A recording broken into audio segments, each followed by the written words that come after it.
Welcome to my channel. हमारे channel में आपका स्वागत है। रोजगार और रोजगार संबंधी हर जानकारी के लिए हमारे चैनल को लाइक एंड सब्सक्राइब जरूर करें। जैसा कि आप विद्यार्थियों को, जैसे मैंने बताया था स्टूडेंट को, कि आबकारी आरक्षक की भर्ती होने वाली है और लगभग मैंने बताया था कि यहाँ पर 200 पद आने वाले हैं। बट उस समय सिलेबस ना किसी प्रकार की पूरी जानकारी हमें नहीं प्राप्त हुई थी। आज जो जानकारी मैं देने वाला हूँ यहाँ पर पूरे सिलेबस के बारे में और आपको यहाँ पर कब इसके एग्ज़ाम हो सकते हैं, संभावित यहाँ पर तिथि के बारे में हम डिस्कस कर लेंगे। चलिए यहाँ पर देखते हैं। जो हमारे पास नोटिफिकेशन आया है उसमें आबकारी आरक्षक भर्ती के संबंध में गवर्नमेंट ने, सरकार ने यहाँ पर कुछ चीज़ें जारी की है, उसे हम देख लेते हैं। तो नोटिफिकेशन में बताया गया है कि छत्तीसगढ़ वाणिज्य कर आबकारी विभाग मंत्रालय महानदी के द्वारा यहाँ पर आबकारी आरक्षक के रिक्त पदों की सीधी भर्ती के माध्यम से छत्तीसगढ़ व्यावसायिक परीक्षा मंडल को एजेंसी निर्धारित किया गया है। तो जैसे मैंने बताया था आपको कि यहाँ पर जो व्यावसायिक परीक्षा जो ली जाएगी वो व्यापम के द्वारा ली जाएगी। और इस वेबसाइट को ध्यान से आप देख लीजिए। और मैं बार बार एक चीज़ ये बता रहा हूँ कि आप अगर फॉर्म भरना चाहते हैं तो अपना प्रोफाइल अपडेट कर लेना। व्यापम की वेबसाइट में जाइए, व्यापम cg.cgstate.gov.in में आपको जाना है और ये फॉर्म को, जो प्रोफाइल को है, अपडेट कर लेना है। उसके बाद जैसे हम पहले के वीडियो में भी देख चुके हैं कि यहाँ पर लगभग जो आरक्षक भर्ती होनी है 200 पदों की होनी है। क्लियर है। अब आगे चलकर जो सबसे इम्पॉर्टेंट हो जाता है वो सिलेबस के बारे में हमारे पास कोई महत्वपूर्ण जानकारी नहीं थी और ये जानकारी आज के वीडियो में आपको मिल जाएगी। चलिए देखते हैं सिलेबस में क्या बताया गया है।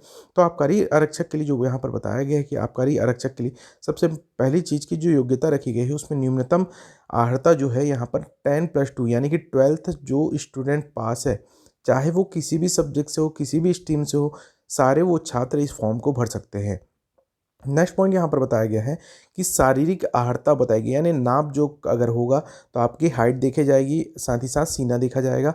उसमें कहा जा रहा है कि 167.5 और अनुसूचित जनजाति के लिए यहाँ पर 165।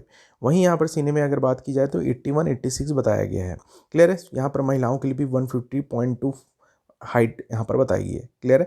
तो यहाँ पर मैं सबसे पहला पॉइंट ये बता दूँ, ये पुलिस भर्ती नहीं है भाई। पुलिस भर्ती में एक फिजिकल होता है, वैसा कुछ यहाँ पर नहीं होने वाला है। केवल नाप जोख होगा, आपकी बेसिक हाइट कितनी है, क्या है, उसे देखा जाएगा। क्लियर है। उसके बाद अगर हम बात करें आयु सीमा की, तो आयु सीमा के बारे में बताया गया है मिनिमम 18। देखिए ऐसे व्यापम अगर देखें तो 21 आपको मिलेगा, बट यहाँ पर केवल अगर मैं 12th पास की बात करूँ तो मिनिमम होने के कारण यहाँ पर 21 वर्ष के स्थान पर 18 वर्ष न्यूनतम रखा गया है। अधिकतम हम बात करें तो अधिकतम आयु को कहा गया है कि 30 वर्ष से अधिक ना हो। परंतु अगर आप छत्तीसगढ़ के निवासी हैं तो आपको 5 वर्ष की छूट मिलेगी और 5 वर्ष की छूट मिलने के कारण आप 35 वर्ष की अधिकतम आयु तक यहाँ पर फॉर्म भर सकते हैं।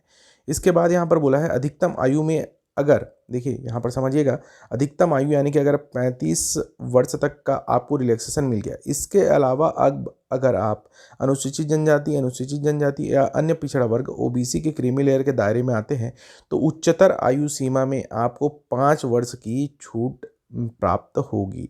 यहाँ पर समझ गए पॉइंट। 5 वर्ष की छूट प्राप्त होगी, यानी कि अगर आप छत्तीसगढ़ के निवासी हैं और एसटी, ओबीसी, एससी से अगर बिलोंग करते हैं तो आपको 5 वर्ष छूट और मिलेगी, यानी कि आप 40 वर्ष तक के जितने भी छात्र हैं इस कैटेगरी में आते हैं तो आप फॉर्म भर सकते हैं। क्लियर है यहाँ तक। वही चीज़ यहाँ पर महिलाओं के लिए भी बताई गई है। महिलाओं के लिए यहाँ पर 10 वर्ष शीतलिनी किया गया है। क्लियर है। वो शर्त आप बाद में देख लेंगे। क्लियर है। मैंने जनरलाइज छात्रों के लिए बता दिया कि भाई किसी भी रिजर्व कैटेगरी में आ रहे हैं तो आपको 40 तक का यहाँ पर मौका मिल जाएगा। चलिए इसके अलावा जो है यहाँ पर शासकीय सेवक इनके लिए बताया गया है गवर्नमेंट के लिए, तो आप ये नोटिफिकेशन इसे देख लीजिएगा। मैं अपने चैनल में डाल दूंगा, वहाँ पर टेलीग्राम चैनल में जाकर आप ये पूरा नोटिफिकेशन देख सकते हैं। आगे हम बढ़ते हैं तो हमें जानकारी मिलती है कि जो सिलेबस इस बार दिया गया है वह 100 नंबर के हिसाब से दिया गया है। और 100 नंबर का जो सिलेबस है, क्योंकि व्यापम ने पहले ही बता दिया है कि 100 नंबर के हिसाब से ही पेपर होना है, तो देख लेते हैं यहाँ पर किस प्रकार का सिलेबस रखा गया है। चलिए यहाँ पर देखते हैं परीक्षा योजना में। यहाँ पर बताया गया है कि परीक्षा जो योजना है उसमें मैंने कहा कि 100 क्वेश्चन आपको देखने मिलेंगे। 100 क्वेश्चन जो है 100 मार्क्स के ही होंगे, 100 अंकों के होंगे। क्लियर है। पेपर जो होना है यहाँ पर मल्टीपल चॉइस क्वेश्चन आपके होने हैं, बहुविकल्पीय प्रश्न आपको देखने मिलेंगे। और जो समय सीमा निर्धारित की गई है कि पेपर कितने समय का होगा, तो पेपर की बात की गई है पेपर 2 घंटे का होगा। क्लियर है। पेपर जो होगा उसमें 10+2 यानी कि 12वीं तक के आपको जो है प्रश्न इस तरह के पूछे जाएंगे। साथ ही साथ आप पॉइंट ध्यान रखिएगा, कई बार होता है कि कुछ परीक्षाओं में हमें निगेटिव मार्किंग नहीं देखने मिलती, बट यहाँ पर निगेटिव मार्किंग रहेगा 1/4 आपके अंक काटे जाएंगे। तो इस बात को भी आपको क्या करना है, ध्यान रखना है। चलिए आगे हम पाठ्यक्रम की ओर नज़र डालें तो पाठ्यक्रम बिल्कुल व्यापम के सिलेबस की निर्धारित बनाया गया है, बट थोड़ा सा प्रश्नों का जो हेरफेर है वो आपको दिखेगा। तो यहाँ पर सबसे पहले बता दिया गया है इंडियन जीएस के बारे में, जिसको सामान्य अध्ययन, भारतीय सामान्य अध्ययन कहते हैं। इसमें आपको भारतीय इतिहास के बारे में, भूगोल के बारे में, राज्य व्यवस्था, साइंस एंड टेक्नोलॉजी, विज्ञान प्रौद्योगिकी, कला साहित्य और समसामयिक घटनाएं, खेलकूद के बारे में पूछा जाएगा। क्लियर है क्या? तो यहाँ पर पूरा को पूरा अगर मैं कहूँ तो इंडियन जीएस के बारे में जैसे सिलेबस होता है वैसे ही आपको पूछा जाएगा, और यहाँ पर लगभग आपको 33 प्रश्न, 33 क्वेश्चन देखने को मिलने वाले हैं। वहीं अगर बात करें, क्योंकि छत्तीसगढ़ का सामान्य हमेशा से एग्जाम में पूछा जाता था, इस बार अगर मैं कहूँ तो पूरा का पूरा छत्तीसगढ़ का जो सिलेबस है, जिसमें इतिहास है, भूगोल है, जो कला संस्कृति है, सारी चीज़, समसामयिक घटनाएं, सारी चीज़ों को पूछा जाएगा, और यहाँ पर भी आपको 33 प्रश्न देखने को मिलेगा। यानी कि इंडिया साइड में भी आपको 33 प्रश्न और छत्तीसगढ़ की साइड में भी आपको 33 प्रश्न देखने को मिले।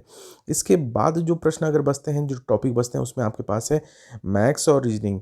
मैथ्स और रीजनिंग यानी कि आरंभिक अंकगणित और साथ ही साथ तार्किक बौद्धिक क्षमता। इसकी अगर मैं बात करूं तो 7 प्रश्न मैथ्स के, 7 प्रश्न रीजनिंग के आपको पूछे जाएंगे। टोटल 14 प्रश्न यहाँ पर आएंगे। क्लियर है? इसके अलावा लैंग्वेज में अगर आप जाते हैं तो हिंदी है आपके पास, छत्तीसगढ़ी बोली है, और यहाँ पर हो गया अंग्रेजी। तो इन तीनों को अगर मिलाकर देखें तो हमारे पास 7 हिंदी, 7 छत्तीसगढ़ी और 6 प्रश्न जो है अंग्रेजी के पूछे जाएंगे। क्लियर है क्या? तो टोटल लैंग्वेज से अगर मैं कहूँ तो टोटल 20 क्वेश्चन है, और इसके अलावा 7 14 आपके पास मैथ्स रीजनिंग के भी क्वेश्चन देखने को मिलेंगे। क्लियर है क्या? ठीक। तो ये हो गई बात आपके क्या, सिलेबस की। तो सिलेबस सबसे महत्वपूर्ण आपके लिए हो जाता है, क्योंकि देखिए ये फिजिकल वैसा एग्ज़ाम नहीं है जो पुलिस भर्ती में होता है। ये बस केवल आपके नाप जोख के लिए हाइट वाइट की बात की गई है। बाकी जो भी डिपेंड करेगा आपका एग्ज़ाम, इसी एग्ज़ाम के बेस पर रहेगा, और यही एग्ज़ाम आपकी मेरिट डिसाइड करेगी। तो बहुत अच्छी पोस्ट है फ्रेंड्स। मैं चाहूँगा कि जितने भी विद्यार्थी इस फॉर्म के लिए एलिजिबल हैं, ये फॉर्म जरूर भरिएगा। कुछ दिनों में या व्यापम CG.gov. वेबसाइट में आपको उपलब्ध हो जाएगा। और उसके पहले मैं फिर से बता दूं, आप अपनी प्रोफाइल अपडेट करना ना भूलें।